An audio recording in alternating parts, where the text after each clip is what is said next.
Today we will be talking about a 12-volt DC relay. This relay is a 50 amp relay.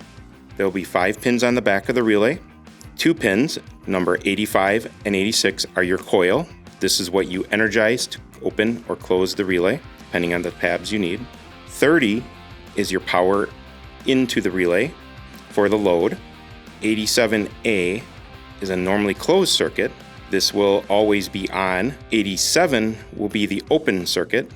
This will then close when the relay is energized. 87A or 87 would go out to your load, in this case, a work light.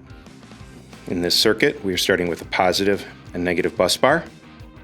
We are then going to a fuse block. On this fuse block, we'll have 2 circuits. One circuit will be a lower voltage or lower amperage circuit. In this case, we are using a 3 amp fuse to control the switch.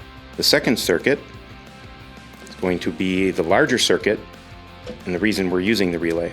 This will be a 30 amp fuse. We also have the switch, the relay, and the work light. In this case, power is going to flow from the positive through the 3 amp fuse into the switch.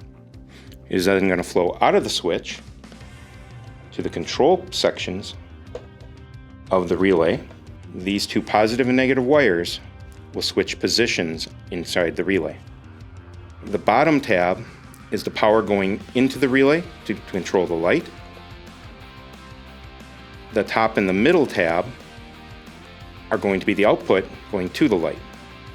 In this case, the top tab is a normally open position. So when we apply power to the system with the switch off, when we turn the switch on, the light will turn on. When we turn the switch off, the light will turn off. Now if we move this wire to the middle position, when we apply power with the switch off, the light will be on.